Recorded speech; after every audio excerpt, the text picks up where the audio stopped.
Honkai Star Rail is an adventure strategy-like game from the well-known creators of Honkai Impact and Genshin Impact, aka What the dog Huyoverse. doing? It's actually pretty good as a new release game where you can take the Astral Express and lead it to you into the cosmos of vast worlds that you're able to explore with their own stories to unravel to make your own story. Now, on the short notice, when recording for the first time, I had a really bad recording session. Not because of the game itself, but the recording software sucked because of the setting output with the problem with the ultra-wide monitor, but this will be later fixed in future videos, and I can whip up a quick summary for you guys. We find ourselves in a space station as it is getting attacked by the antimatter legion that starts to appear as the planet starts to go into a panic. But a red-haired woman, Kefka, I don't know how to pronounce that name, is in an elevator doesn't seem to mind, as that's the start of the game. Talking to our robotic friend for a bit as going outside the elevator, we are introduced to the combat system of the game. An intricate system, a turn-based fighting system with a lot to talk about.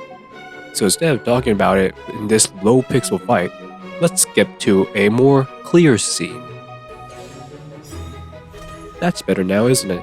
Now to elaborate on the turn-based combat system, I'll explain it short and simply for those that need help in Honkai Star Rail. First, let's take a look at the top left. This is the turn-based system from top to bottom. Each combat will take turns using their action to battle in any way.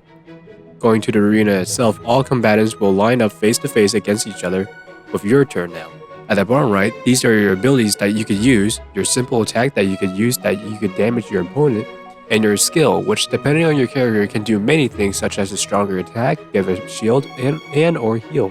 However, it's not a simple thing to use constantly as your key, or points, charge? I have no idea. Are required to have to use these skills. You'll always use one when you use any skill, and you cannot use it when it reaches 0. However, they can be regained by attacking the opponent with just simple attacks that will bring 1, whatever it's called. I'm sure I can figure it out while editing. Now then, you might be wondering what these little symbols mean, and I could tell you. These symbols on opponents are weaknesses that you could deal damage to the other bar, that is, their shield. This shield can give an effect called Break, where if you make the shield drop to 0, it'll deal huge damage as well as lowering their speed on their turn. Finally, you get your ultimate. To get this, you would get energy from fighting that will fill up the gauge all the way, and then you can use it.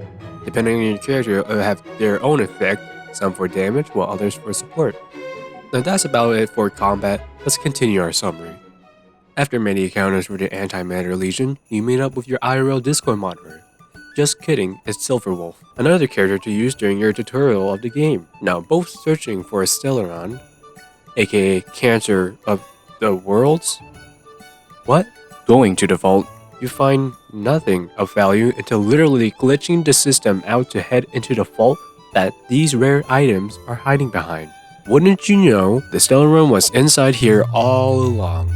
Acquiring the Stellaron, as Silverwolf would attempt to teleport you, your character in the story. I chose a female Bakasha teleporting you here, and she gave us fucking cancer!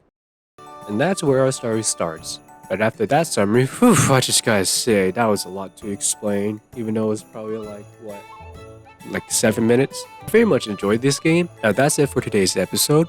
I will post more Honkai Star Rail content, but I got a lot more videos scheduled as of now. So stay tuned because there's a lot more than where it came from. Farewell, Trailblazer.